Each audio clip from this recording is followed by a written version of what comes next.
بسم الله الرحمن الرحيم.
So what's your name?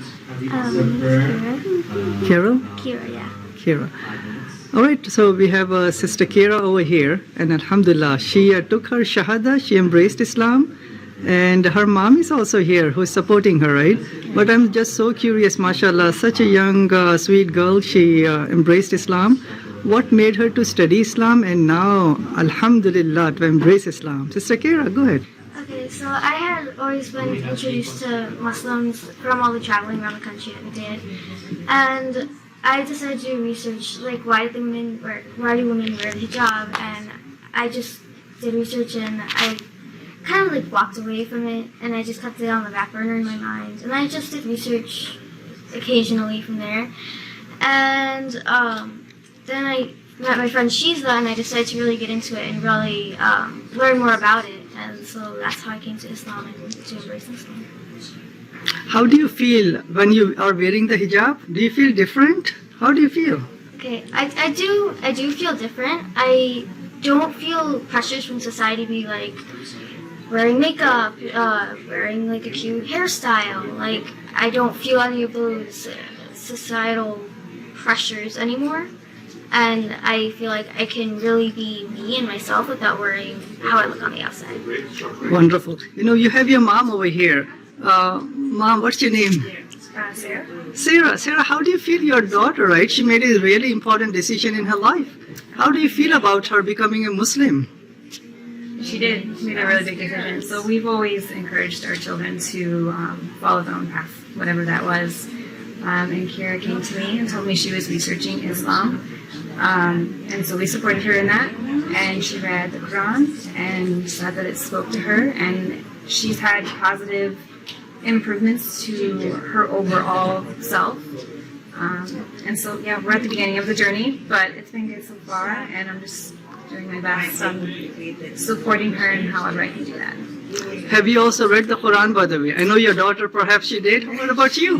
Kira has. I have not read it. I'm beginning to read it in English. So, yeah, working on it. Looks like you have a gift bag, and you want to show the gift bag. What do you have on the other side? Yes. Yep, I got some really good information. I actually have a copy of the Quran. Wow, that's a translation. Nice. Yes. So I'm going to start reading that. Some really good information, questions. Yeah, the 50 common questions people ask. Yes. So yeah, I'm excited to start reading up and supporting Kira how I can.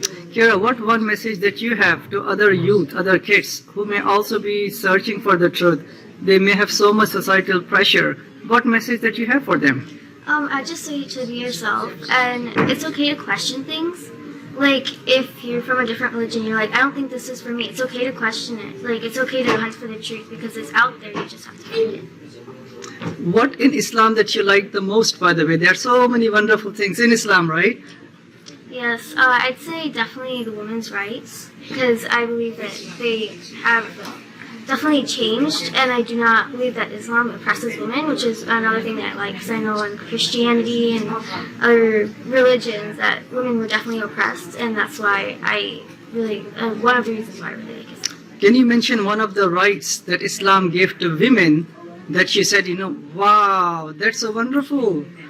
What right comes to your mind? So I had run across the right for women to own property, which at the time was like unthinkable, and so I thought that was a very big step into women's rights, and that was really awesome. In Islam gave women the right to own property in the 7th century. In Illinois, in USA, not until 1861 that a married lady, she won the right to own property. Right? And Islam gave that right 1400 years ago. And many rights that Islam gave to women, right? They have the right to education. They know that the oldest continuous university in the whole world, it was built by a Muslim lady. It was built by a Muslim girl, actually.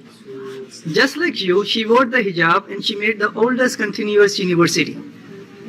That's awesome. That's amazing, correct? Yeah. She has the right to work if the need arises. Whatever she earns, it only belongs to her. They have the right not to be forced into marriage. So what one message that you have for your mom? Let's see.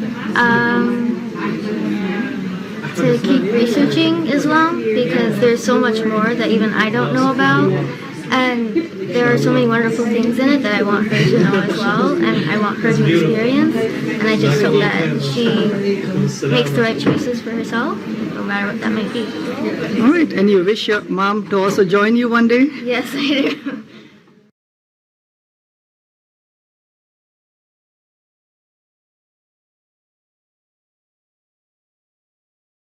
بسم الله الرحمن الرحيم. In the name of Allah, the entirely merciful, the especially merciful. قل هو الله أحد. Say, He is Allah, who is one. الله الصمد. Allah, the eternal refuge. لم يلد ولم يولد. He neither begets nor is born. ولم يكن له كفوا أحد. Nor is there to him any equivalent.